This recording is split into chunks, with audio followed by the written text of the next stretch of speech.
All right, well, good morning, everybody. This is the first of what we hope to be many question and answer sessions that we're going to be doing. This new pandemic world where we don't get to spend time face to face and interact with people on a regular basis is not what we're used to or what we like. So we were trying to figure out how we can still interact with our customer base as much as possible and educate people. And so we decided we would try one of these Q&A sessions just to see how it goes. We did a couple Q&A sessions for people who attended one of our live workshop training sessions. And those went really well, so we figured we would try it and open it up to the general public. It's our first one. We don't exactly know how this will go and what kind of questions we'll get or how in depth we'll be able to go on each individual question. But like I said, we're always available for follow-up after this Q&A at Cropking, so you can feel free to give us a call. All right, it looks like, I don't know, Jake, are you seeing some questions? Do you want to read questions? Do you want me to do it? I'll read them for the record. We have one question that was emailed from yesterday. So it was a pre-emailed question.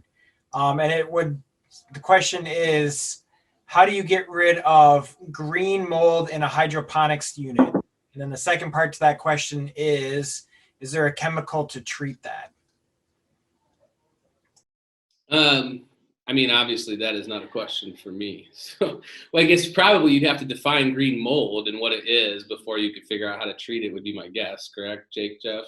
Well, I would assume it's probably just algae.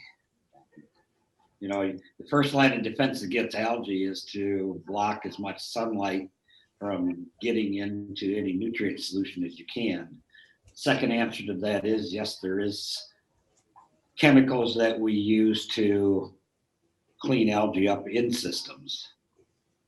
Would that be Hypogrow? Hypogrow, which is a stabilized chlorine product that is safe to use in NFT or in a hydroponic system per se.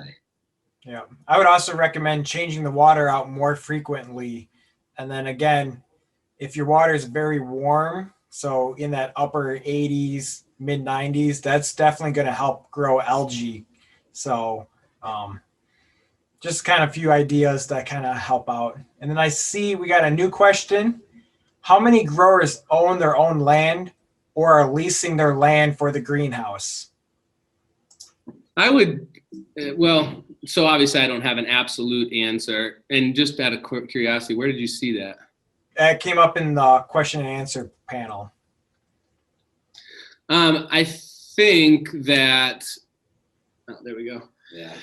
I think that typically on small scale operations that the majority and probably close to 90%, 80-90%, I would say they own their land that they're putting their greenhouse on. Now Jim Bloom leased some greenhouse space for a while. Chef's Gardens, I believe, leased some greenhouse space for a while. Yeah, I mean, but it's not common. Yeah, it's very uncommon that they're leasing space within an existing greenhouse or the land that the greenhouse is on. I can only think of maybe one or two customers in the last however many years that are leasing the land that their project is on. Typically not a great scenario, just from the standpoint of if you want to do investments in infrastructure, et cetera, it's going to be a more difficult conversation because you don't actually own the facility or the land. But it's not something that I would 100% rule out, but it would not be my ideal setup. All right. Next question is, and I'll take this one, about how much is the money for water laboratory testing? And then the second part with that is tissue samples. So we work a lot with Clemson and A&L labs, their Great Lakes lab. Water sample tests anywhere from $45 to $50, depending on what kind of sample test you're looking for. Obviously, if you're looking for more heavy metal testing, that's going to cost more. And then for tissue testing, I just looked it up on A&L Labs, and it's anywhere from $19 to $32, depending on what nutrients you're looking at. So every laboratory out there has different rates, but you kind of have to check with them to see what the current rate is for nutrient or water test. So the next question is, what is the optimal temperature of nutrient water? And then also, is it necessary to filter nutrient water? The optimal temperature, I mean, I don't know whether there's an optimal temperature for all crops, because some crops, like a lot of the leafy green crops, like a cooler water temperature than, say, a vine crop like tomatoes. So just to give a range, somewhere from the mid 60s to the upper 70s.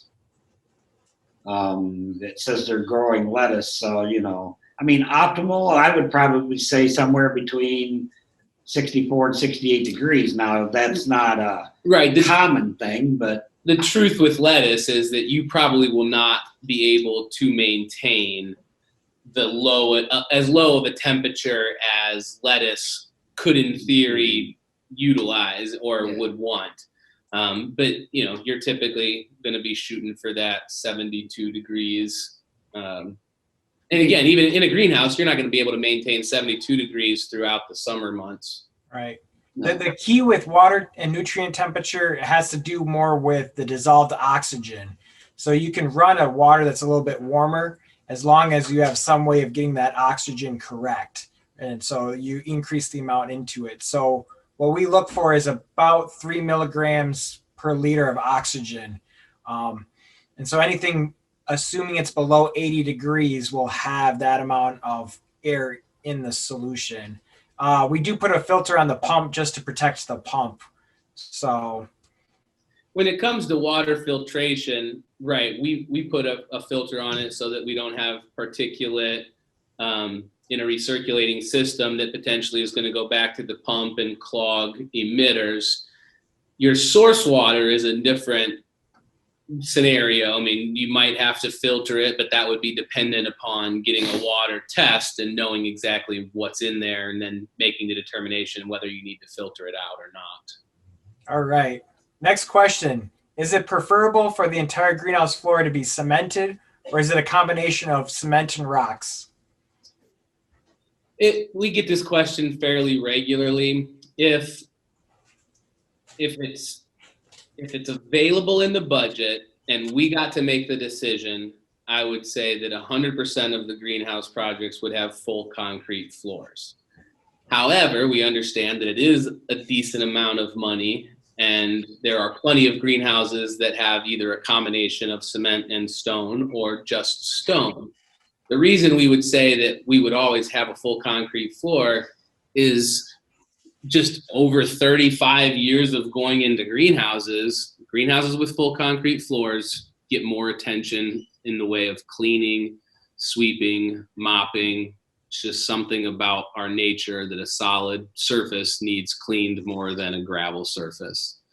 So it's also a nice barrier, between anything that might come up through the ground, moisture, etc. So the answer is we would suggest it, but it's certainly not going to be the determining factor between success or failure.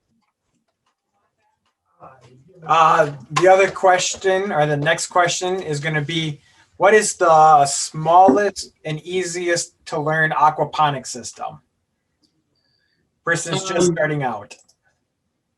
If you're just starting out with an aquaponics system, what's the easiest way to learn? I would say make sure that when you start out and you are learning that you're not reliant on anything that comes out of there and just make lots of mistakes. Because you're going to make mistakes with an aquaponics system. I mean, it's just the nature of it. But as with any experience, I mean, keep ridiculous, copious notes of everything that you do and your environment and water temperature and feed and all of those things, because that way you'll have something to go back and look at, when you have an issue or when you have success. And Cropking, while we have some experience in aquaponics, it's really not what we do. I mean, we don't have the background in aquaponics to really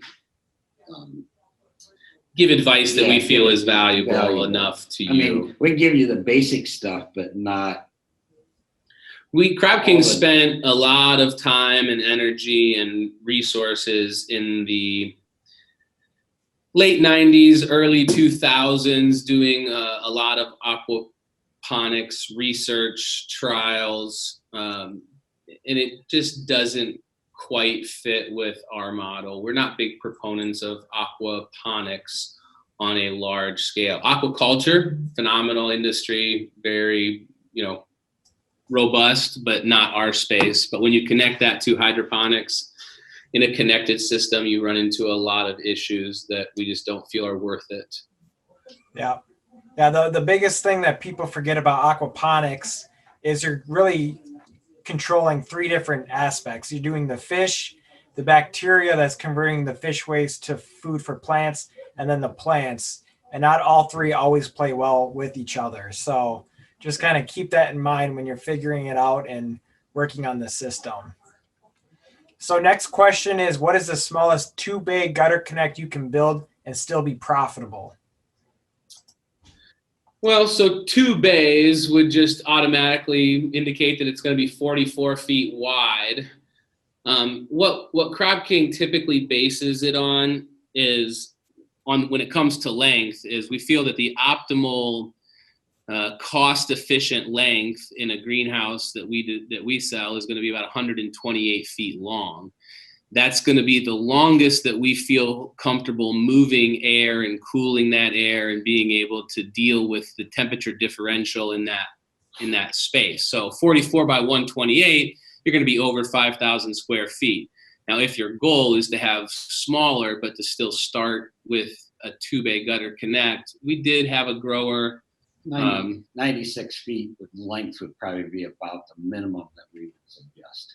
But we did have a grower who built a 2-bay and built it half the length that it would eventually be, so that he could expand in the following year. We wouldn't necessarily suggest it. If your goal is to start out with a little bit less square footage, we would suggest starting with one of our ground-to-ground, our 30 by 128. It's going to be less expensive on a per square foot cost to purchase as well as erect. And, and then you get your market going with that. And then if you want to expand, you could then put up a 2-bay greenhouse alongside of it. It doesn't become bad space. It's just not as convenient to add on to. All right. Next question. This is going to be a good one. It says, when I look at lettuce varieties, I see short day like Fidel and long day like Charles. I have an idea what length short day is, but I have no idea what long day length for lettuce would be. Any help would be greatly appreciated. So plants, fun fact, they don't actually measure light. They measure length of darkness. So the idea here is how many hours of dark the plants are receiving to force them to flower. So in a case where we're dealing with lettuce, we usually aren't taking them all the way to flower. So it's kind of interesting that you're looking at that. Unless you're trying to do seed production, then that would make more sense. Ideally for lettuce, we're shooting more for the quantity of light for a given time period during the day. So that's what we call DLI. And a lot of times we're in that 15 to 17 units of light for a day. And that can be either done all in like 12 hours if you have real intense light, or it can be stretched out to 16, 17 hours. So not exactly sure what your situation is while you're doing long day versus short day lettuce, but. Well, potentially she's just asking, or they're just asking about in their greenhouse, what does that mean for them? They may not be thinking, oh, we're going to flower out our lettuce. They're just looking at what varieties do we grow, and they see short day and long day, and maybe they're going, well, how do we make that decision of should we be growing a long day variety or a short day variety? And so, and you can tell me if I'm right, and Jeff or Jake chime in, but your long day crops are just going to be a variety that you would, in theory, grow during the summer months when you have more light than less, and you would probably want to look at short day varieties when you're growing through the winter time because you're going to have significantly less light. Would that be a way that she would utilize that information, short day, long day? Yeah, to a certain extent. I mean, most growers just grow a variety that they like or that their market likes year round. Some growers do switch to a short day variety in the wintertime. But when you're switching varieties, you have to be careful because they're not all going to be exactly the same. That's why a lot of growers don't switch to a short day variety during the wintertime. You can grow a long day variety through the winter.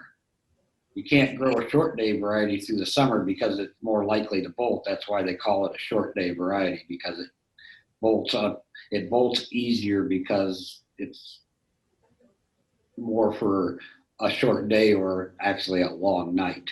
Correct. Long dark period. And so is that why Johnny's would list short day, long day, is so that's what they want you to utilize that information for, is based on the day length that you're currently experiencing. That's correct. Just in general, it's easier to add light to extend the photo period. It's a lot harder to try and black something out to try and keep the short days during long light conditions. So just keep that in mind for those varieties. Next question is, what are your thoughts about a geodesic dome? Do you feel a round greenhouses are easier to heat? We don't sell geodesic dome style greenhouses, but they're, from a structural design, I suppose they're stronger. When it comes to heating just comes down to surface area and the design of the system. I mean, is a dome easier to heat or not? I'm not sure. Well, it just totally comes down to the surface area. Yeah, there's nothing else that's going to play into that. It's how much surface area you're losing heat through will determine how much heat you need. So I don't think that it would necessarily be easier or harder to heat one of them over the other. Right. And it's going to be a scale factor on size, because eventually if your dome gets too big, you'd actually get more surface area than if you were doing a box style. So that's kind of an interesting, you have to do the math part. So next question is, are any of your smaller greenhouse systems capable of economically using CO2 gassing to enhance plant growth? The easy answer is yes, just because when you're using a CO2 burner, the cost of CO2 is relatively inexpensive. In any greenhouse that you grow plants in through the winter time, it's going to be closed up for much of the time. And if you have a full set of plants in there, they're going to eat that CO2 pretty quickly. So at that point, yes, it becomes economical to utilize CO2 in almost any size facility. Where greenhouses and CO2 don't really mix as well is a traditional greenhouse design in the summer months. In that specific instance, we would be exhausting that greenhouse air almost every minute, throughout our periods of the day. And so in that case, as soon as you put CO2 into the air, we're just going to be sucking it right out. So in greenhouses, we will typically utilize CO2 to maintain an ambient level. You could certainly increase it, but the time in a greenhouse where you're going to be using it, the winter time, is also your lower light period time. So unless you're running supplemental light, you probably don't want to be jacking that CO2 up very much anyway. Very much higher than ambient. Right. Next question is, how easy or difficult is it to grow peppers? 7.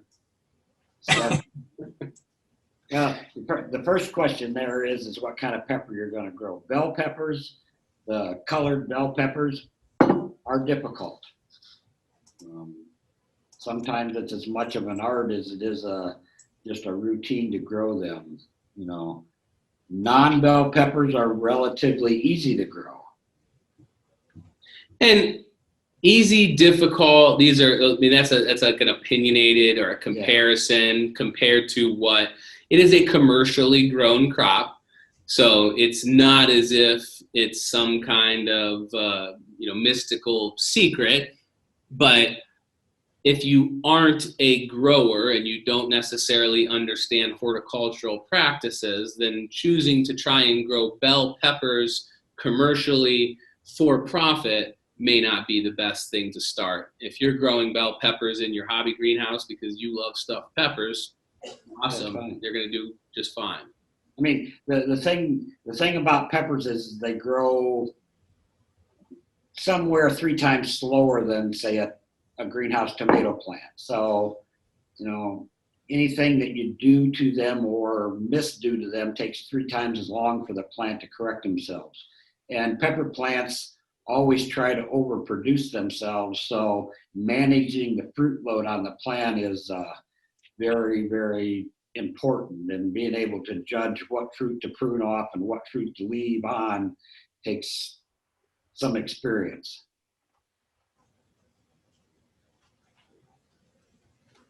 So next question. In my market, Central Florida, greenhouse hydroponic growing is almost non-existent, whereas there's a lot of traditional farming. In rare cases where there is hydroponic growing, it is done outdoors.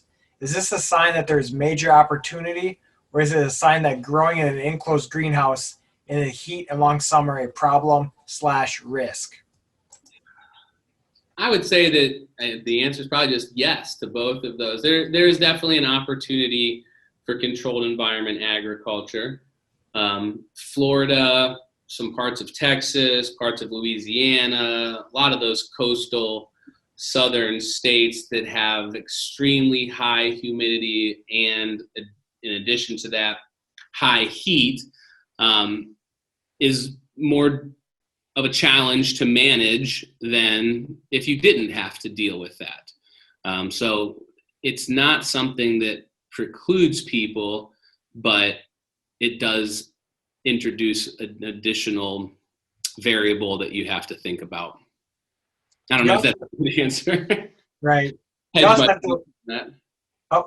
to look for what they're growing in those greenhouses. So are they using them for protection from storms or water, or are they using it more for trying to produce a crop that won't survive the weather outside? So that's kind of 2 other things to look at for that specific area. I think a lot of it too is just how these greenhouses are designed, and as the greenhouse technology and setup evolves, then it becomes easier to mitigate some of those more extreme conditions. If you look at, Green Life? Is it Green Life Farms? Is that the large lettuce facility that's, I think, been open for about a year now down in Florida? Yeah. They're in a greenhouse. I mean, there's always ways to get around the difficulties of a given environment. It's just how much money and what approach you want to take to accomplish those goals. The University of Florida in Gainesville isn't it Gainesville? I'm not sure which one it is, but University of Florida. The University of Florida has been growing hydroponic crops in their greenhouses for research purposes for years. So they would be a good wealth of knowledge. Yeah, resource for you to contact and talk to them about. And we work pretty closely with them. They've got a lot of Cropking systems in their facilities down there, so definitely a good resource to reach out to. Right. Next question is, do many of your customers end up needing to add supplemental lighting for winter months? Need is the key word there. I think we see more people adding supplemental lights for winter growth, but I don't know if it's a need. So, and it also depends on the crop. But if we're talking about lettuce, the need would be determined by how quickly and how much you need to produce for your market to be satisfied through those months. Lettuce is going to grow, it's just going to grow slower. So if your market slows down in the winter months as your light level drops, then you wouldn't need supplemental lighting. if your market were to increase in the winter months or even demand the same production as your summer capacity, then you would probably need to look at having supplemental lighting. If you're growing a fruiting crop, tomatoes, cucumbers, something along those lines, and you wanted to maintain a fruit load and harvest product through the winter months, then you would almost definitely need to have supplemental lighting to facilitate that. Well, it looks like we're all caught up on questions. I guess we started without doing any introduction, so this might be a good halfway through it, kind of give a background of all three of us. That's probably a good idea. Yeah. My name's Paul Brillinger. I am CEO and one of the owners here at Cropking. I'm second generation. Cropking is a greenhouse manufacturing and hydroponic supply company. We've been around for almost 40 years. We've got growers in every state in the union and probably 25 countries around the world. We have a passion for this industry. We feel that if we can help everybody become better growers, then it's a good thing for the industry, and we will benefit from that. One of our focus is being able to support our customers after the sale, and so in order to do that, we have to employ really smart people who have experience and understanding of greenhouse technology and horticulture and environmental control, etc. And so that's a couple of the people that we have here on camera with me are Jake and Jeff, and I'll let them do their own introductions. So my name's Jeff Balduf. I've been working here at Cropking for 25 plus years. I am one of the tech support people. I grew up in the vegetable industry, worked in greenhouses as a teenager and in my early 20s, kind of transitioned into this business. Well, I have the unique kind of background is that I know plants. I am a grower, but I'm also very good mechanically inclined person. I know the structures. I've been instrumental in all of the design of the structures and the systems and everything here at Cropking for the whole time that I've been here. So, which is 27, 26? Yeah, I say 25 plus. 25. But so, and I've, been all over the world on greenhouse projects for Cropking. So I have a very good background of all the different climates and situations and different crops that we've worked with growers over all these years. Hi, I'm Jake Emling. I'm one of the horticulturists here. I share an office with Jeff most days. Got a master's and a bachelor's in horticulture from Michigan State. And like Jeff was mentioning, we all wear many hats. So I do a combination of talking to growers, getting them educated, do these kind of classes, also work in our research greenhouse that we have here, and do some of the technical drawing and design work. So we all kind of work. There's 5 of us tech guys now, so you can always call in and get one of us. Yeah, I like to just use tech guys, because to call Jake just a horticulturist is it's like a weird title. Yeah, or to say that Jeff is, any of those things individually is just a huge undersell of what these guys have capacity to accomplish. So we got 2 questions while we were giving our intros now. Hi, Monique. What? That's from Monique, the next one. Yep. Do you recommend reusing perlite? It's most growers use it for 2 crop cycles.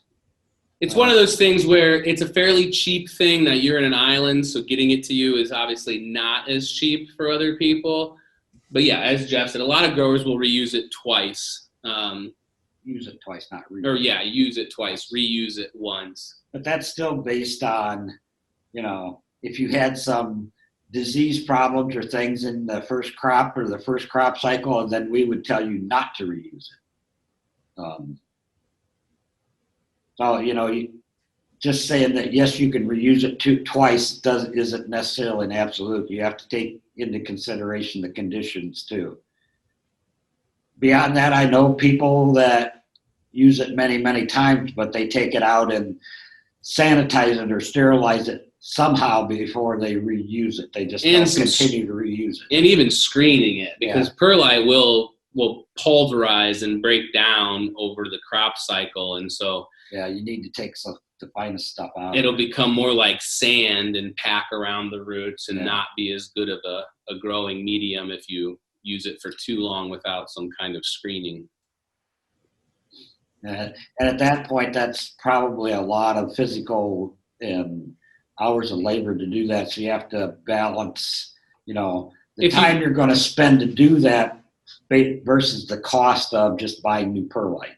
If you were in the U.S., it wouldn't even be a question. There's no way the labor would be justifiable. If you have to ship perlite, which is obviously big and bulky, but lightweight, it's just a math equation that you'd have to kind of look at.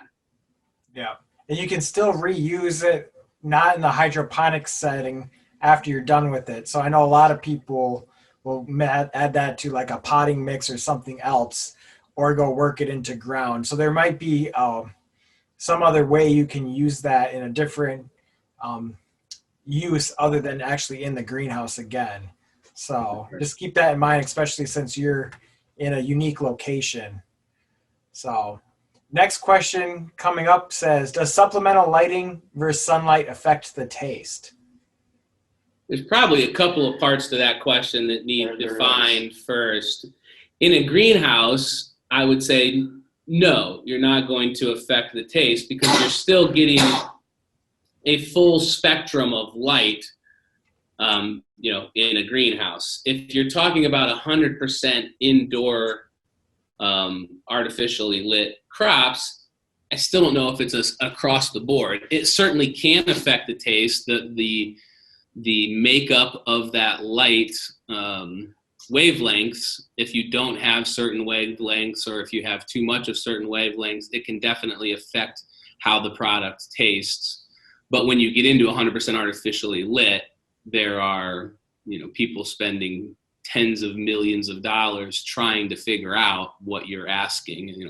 What's the best lighting, what's the best wavelengths, what's the best recipe for certain crops to produce the best flavor or to produce the most leaves or those types of things.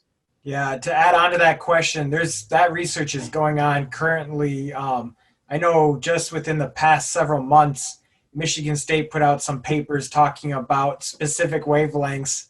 I give my 2 cents in case anybody knows. I do. Yeah, I knew. Here in Ohio, so I got to trump the Michigan card every once in a blue moon. There's 15 universities doing lighting research, and Jake wants to talk about Michigan State. But anyways, they were looking at green wavelengths affecting the flavor profiles in basil. So in your situation, you'll just have to start looking because there's new papers being put out all the time. And the one nice thing is Hort Technology and Hort Science have become open source journals. And so I know if you're at least in the US, you can look at them and get to those articles without having to pay for them anymore. So that's kind of a recent thing. So that's kind of a good source of information. So going to the next question, what is the best hydroponic system for blackberries and raspberries, and what kind of medium is used? Jeff's got a decent amount of experience growing blackberries and raspberries. We did some significant... We grew in perlite. In beto buckets. Using drip irrigation. Using drip irrigation. We also grew in some upright just grow bags too. I guess it depends on whether you're going to grow them totally in the greenhouse or, there's a big trend to be growing berries outside in a hydroponic growing media, and most of those are growing in some kind of peat perlite mixture or with other soil amendments in them. So I wouldn't say that there is one absolute perfect media. The media would be more or less what your situation is. But when you're growing raspberries or blackberries, you're going to typically be in some kind of a bucket using drip irrigation. When we did it, as Jeff said, we used Perlite. But it's just like the commercial tomato growers when it comes to media discussions. Every couple of years, it's flipping back and forth between, cocoa media, rockwool media, Perlite added, and it's just a matter of what works in your scenario, and then you're going to adjust your irrigation to match the media that you're utilizing. And your fertigation program too. It has to be adjusted to match what media you're growing in. Got it. Next question was, I clean my NFT troughs by hand. Is there an easier way? That's a $1 question. Have a kid. Yeah. Child labor. I've seen certain things when you get into very large scale NFT production. If you travel over to Europe and you see these multi-hectare facilities, they have automated channel washers that is, it's a sheet metal constructed box that has sprayers and like rollers that they roll through. We've looked at it. Jake, you probably would even say we have a bit of a prototype that you've been working on, but it's not something that we have a solution to. I would say the first use is to get yourself one of those hand-powered small like pressure washers, and then we're in the process of building a channel washer. The problem is you get to a point where if you have to wash 2 or 3 channels, it's almost faster to do it by hand than any other pieces of equipment. So it's kind of one of those things you're balancing how many channels you want to clean versus how much time it takes to set up the equipment to clean it.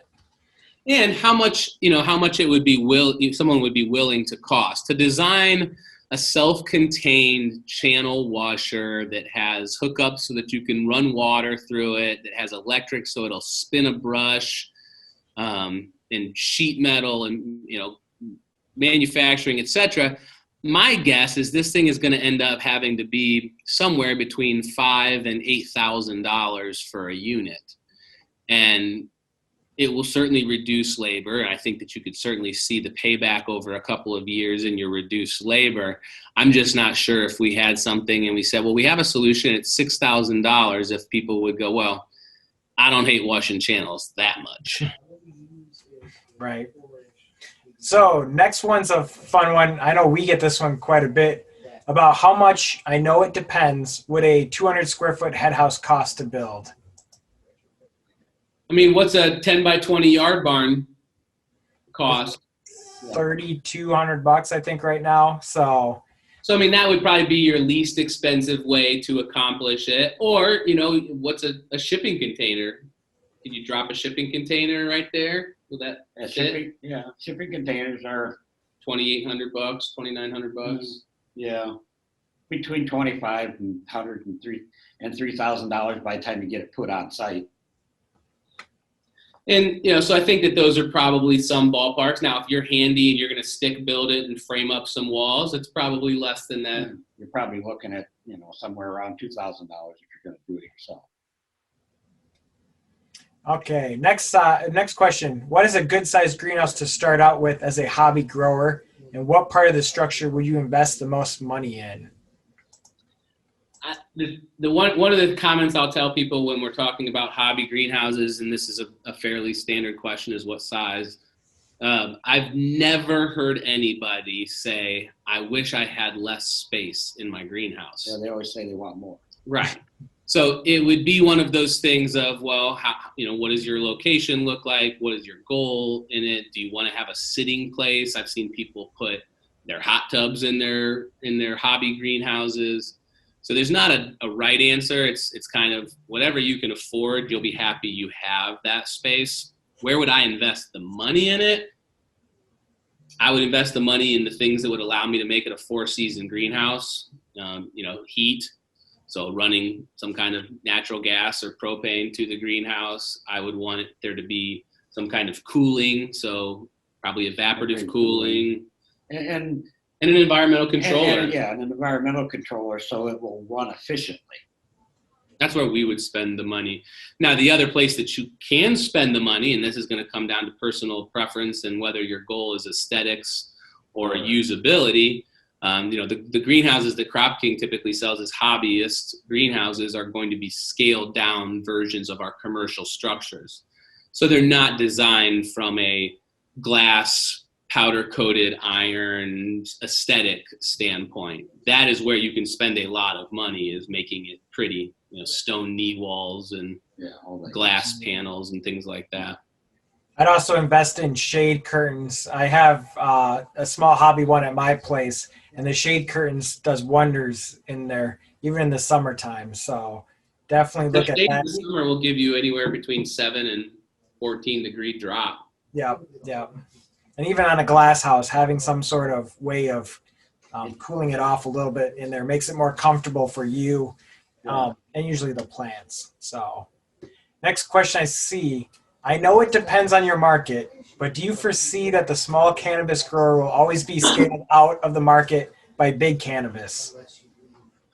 I think that that's a pretty easy question for us to answer, and I would say we would say no. And the reason that we would say no is because it's a very similar dichotomy on the veggie side of things. Most of our growers are going to be 5,000 to 10,000 square feet, which is relatively small compared to Bright Farms, Gotham Greens, Shenandoah. I mean, those guys are acres and acres. They don't necessarily get squeezed out of the overall market, but they do have to look at different markets that they're going to service. So if a small grower is growing, he's looking at farmers markets, local restaurants, local schools, local hospitals. If you're growing 2 acres of lettuce, you're looking at the Ciscos, the Armarks, the large distribution warehouses for grocery stores. Those are your targets. So I think it's going to be the same way with cannabis. Now, you don't have a farmer's market yet that you can go sell your cannabis at, but you're just going to have to brand yourself differently than the very large scale producers. They're starting to call some of the small cannabis growers craft growers, just like craft brewing beer. They're growing some specific types for a specific local market. And the question, which will be similar to that craft brewery market, is I don't know yet in the cannabis market if we can have that same type of differentiation, from large grower to small grower. I think in the long run that will for sure happen, but in today's space, I'm not sure if there's that much of a deviation from just large scale to small scale. There's a huge deviation from, good growers to bad growers, or good environmental managers to bad environmental managers. But I'm not sure if you take good grower, good environment, and you do it at large scale versus smaller scale, if there would be that significant of a difference. So it's an excellent question. I think that there will always be a space for small growers. In the cannabis world, it may be slightly harder, but we're still so early in that space that I don't think that you're in a bad spot. All right. Next question. If there's a nutrient deficiency, how can we determine which nutrient is lacking? And that's a simple answer, tissue tests. So I recommend getting tissue tests when the plants are looking well and everything's doing great. And then also sending in tissues analysis for when the plants start looking like they're having problems. When you grow hydroponically, the nice thing is if there is a problem, usually we can correct it a lot faster than if they were in a soil or some other growing style system, because the nutrients we're using are readily available to the plants. So, but without a tissue test, to exactly nail down what nutrient is lacking is kind of hard. So next question. When do you expect the professional growers / commercial growers invest in hygiene entrances to keep the head house greenhouse? Hygienic entrances, I think, probably can mean a large variety of things, from the basics of a foot bath and an air curtain, which we would we include air curtains on all of our packages so that as you're walking into the head house, you're at least going through some kind of break from your outside. Now, I've also seen $250,000 vacuum rooms where you step into it and 30 jets turn on and blow air and then suck it all out, and then the other door opens. And Howlings utilizes these turnstile hand washing stations where you can't get into the growing area unless you've stood on this platform and had your hands inside of this hand washing station for 15 or 30 seconds or whatever it is. At that point, the turnstile unlocks and you can go into it. So I think that it is being adopted. I don't know if I have a better answer than that. I guess I would say that it's currently utilized, and especially with the good, high quality growers who are looking at this and going, okay, food safety, these things are something that we have to pay attention to. It is being utilized. Yeah, the biggest thing is also not only just having the entrance clean, but also you yourself being clean going in and out of the greenhouse. So prevent, go out and mowing grass and then walking through your greenhouse. So there are a few other practices that you can do to help, mitigate the problem. And then the follow-up to that question was like they do in Holland. So. No comment. Yeah. So we had another one, and this is a clarification on an answer that we gave a little bit ago. It says, just want to clarify, you mentioned the ideal temperature for lettuce would be between 64 and 68 degrees, but that would be difficult to maintain. And then we mentioned 72 degrees might be more realistic temperature. And then the part was, what is the high-end temperature range before we get to the danger zone? I think that the easy start to this answer is that it's all about managing your levels. I mean, I would imagine that if we went back and looked at our historic water temps throughout the summer, our water temps certainly hit 80 degrees, probably hit 82 at times, Jake. Yep. Higher than that. So it doesn't mean that, oh no, we're in a danger zone, and if we don't change this, we're going to have a catastrophic event. It means, oh, we need to be sure that we're paying attention to this and understanding that when our solution is so high, we're not going to see the same growth. And so we need to manage the overall environment, the plants, and the nutrition based on that fact.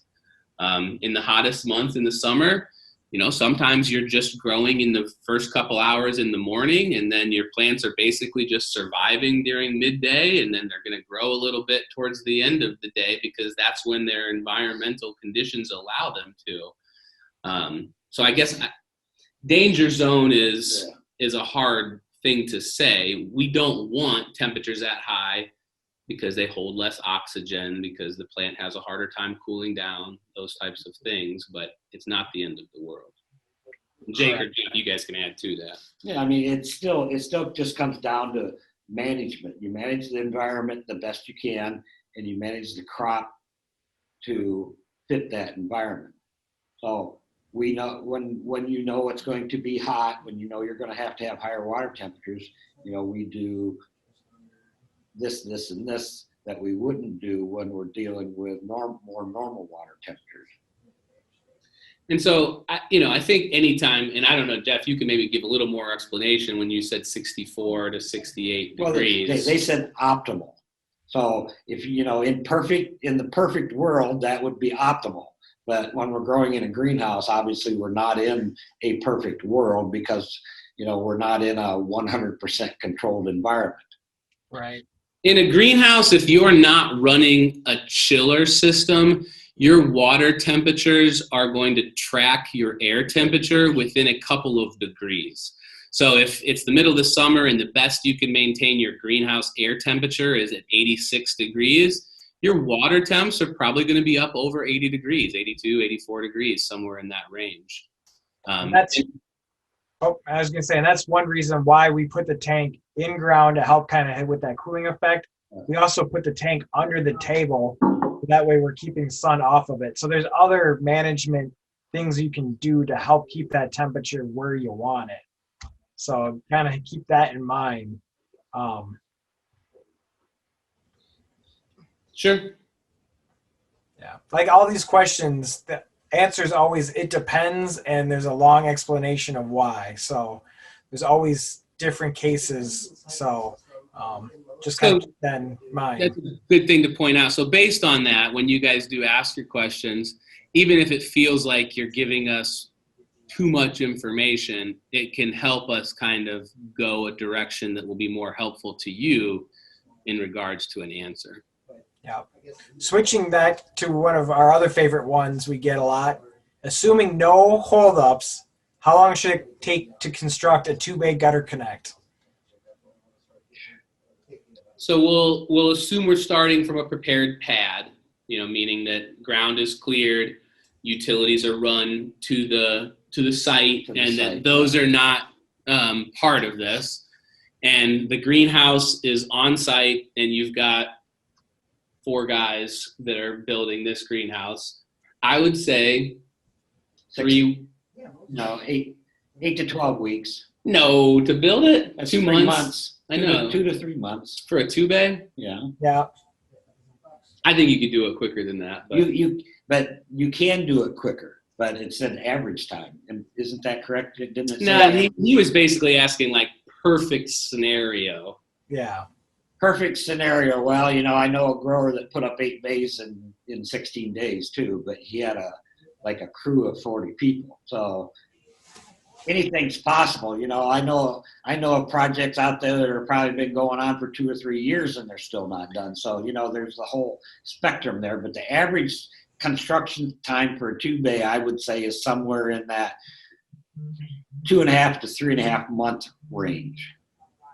And I would say that if you were thinking of perfect conditions, site is prepped and greenhouse shows up, that 3 to 8 weeks you could accomplish it. Not 3. No. Well, how big's your crew? I said 4 guys. That comes back to how many people you actually have working there. All right. Well, so we'll land on 8 weeks if perfect conditions. Yeah, I would say with perfect conditions, with everything that needs to be done, if every step of the construction goes according to plan and there's no weather delays or no delays, then yeah. And that's ready to turn on then. You've set everything up, you've tested it all, you're ready to turn this thing on at that point. I'm going to throw in there the monkey wrench too, as if these people have built greenhouses before, obviously there's groups that run around the country building greenhouses, and there's several that I can think of come to mind that have built our structures before, and they can do it faster. So that's very just kind of keep that in your mind. Next question. I think a greenhouse crew that you hire that knows greenhouses shows up, maybe not 3 weeks. So. All right. Yeah. Okay, next question. Do some growers do their growing for other farmers, and then in parentheses wholesale, or are most selling retail direct to customers? Probably size specific. I would say almost all small growers, so less than a half acre, are incorporating significant, if not most or all, direct sales. They would not be contract growers, would be my guess. Yeah. If you get to some of these large scale operations, then I would say, multi-acre, then I would say that almost all of them have some percentage that is wholesale as well. So a lot of it depends on size. If you can sell it all direct, you're going to make way more money. That's right. Right. Question came up, and I recognize the name. And it says, can you please provide contact info for someone to construct the greenhouse? Feel free to call our office, and we can talk to you specifically. We have different people in different areas of the country. So it would depend on the style and size of the greenhouse, the location, what all you want them to do. One of the things, just since we're on construction of greenhouse, I get the question a lot is, should we build it or should we pay to have somebody else build it? And what I tell people is, no matter what you choose, you'll think you made the wrong choice. if you build it yourself, you'll get to the end of it and you'll be like, wow, that was hectic. That was complicated. That took me longer than I was hoping it would. I should have just paid someone. If you pay someone, you're going to get to the end and you're going to look at it and you're going to go, well, that seems way simpler than I thought it was going to be. I think I paid too much. I could have done this myself. That's the way that it goes. I would suggest, again, if it's in your budget, pay somebody to build it. Time value of money. Time is money. The sooner you're in production, the sooner you can start making money off of this asset. But if your budget doesn't allow it, building it yourself is certainly fine. You probably should mention that we don't build greenhouses per se, but we do offer technical assistance. So we do get that question a lot. That's usually the next one is, we want a Cropking house, and then how much would it cost us to come put it up? And just given our staffing, we're not set up. It would just cost you way too much to have us show up and build it.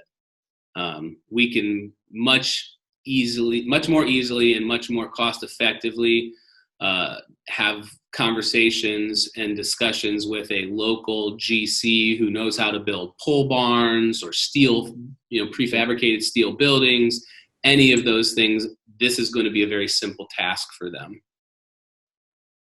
And, we can come on site towards the end of the project or even at the beginning of the project and work with your GC to make sure that he understands every step of the way that needs to be done to build the greenhouse, and then come at the end when everything's built and ready to turn on and make sure that, turn on the systems, make sure everything runs correctly, make sure everything's been done correctly, so you don't have some, oh my gosh, we didn't do this kind of episode that we should have done that we overlooked.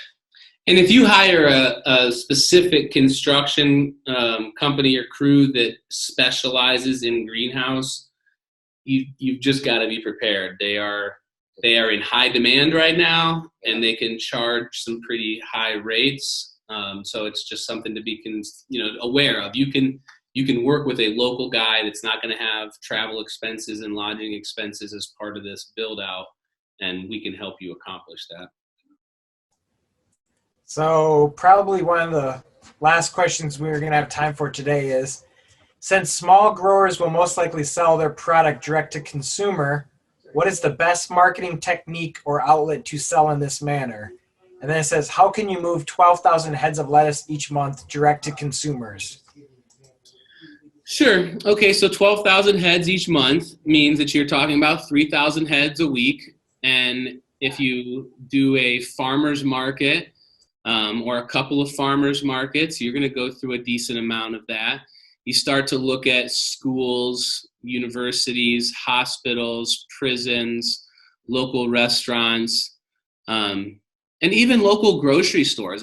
You may not go to their distribution centers, but a lot of the grocery stores have paths for local farmers to sell into, a handful or one or two stores in the local vicinity. I know it seems like a lot of lettuce when you go 12,000 heads. But when you go out and you start talking to the market, that's not a huge amount to get rid of. But you're right, it's going to be really tough if you're going to try and do 12,000 heads at one farmer's market, one day a week.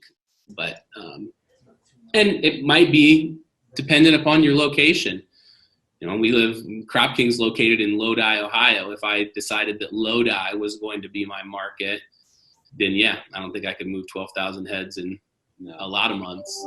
But if I was going to expand my radius to say 60 miles, well, now I hit Akron and Cleveland, Worcester and Medina. And, if I did 4 farmers markets in those areas, I bet I could move 3,000 heads a week with, maybe 1 or 2 additional things that would take some. But it's not as big of a number as it sounds like when you're doing your market planning. Right. One of the next ones is, how many peppers could be harvested weekly from a healthy pepper plant? That's a difficult question, because peppers, unlike tomatoes, don't always give you X number of peppers per plant per week. You're more likely to pick 2 or 3 or 4 one week and maybe 1 or nothing the next week. That's why it's still, until you get a really good handle on managing the fruit load and the fruit size on a pepper plant, it's difficult to say you can harvest X number of peppers a week. Right. It also going by what variety. So some of the hot peppers. Well, hot peppers or any non-bell peppers is a whole different ballgame, because they're putting out peppers every week. Yeah. Well, this might be a good spot because we don't have any open questions currently, and we are 3 minutes from noon.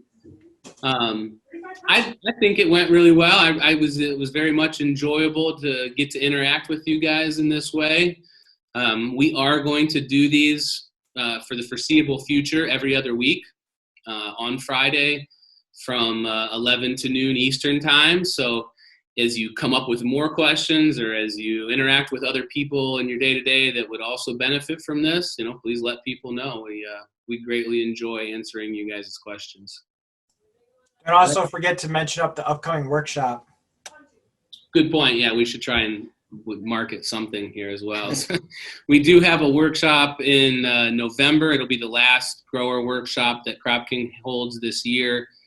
And then we also have a hemp workshop. Is that? Yep, that one's October 28th, coming up. Okay, and so that one's also online. To give you a little background on that, we've got an employee in Colorado. We have a 5,000 square foot greenhouse, and we are growing hemp. He will be harvesting our second crop out of that greenhouse in end of this month. And so we're going to do another workshop with him. The one in November for Cropking.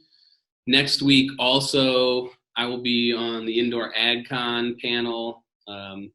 We're doing a session through the Indoor AgCon on why greenhouse equipment needs to be simple. Jake, do you know November date? It's on our website. I gotta look it up quick.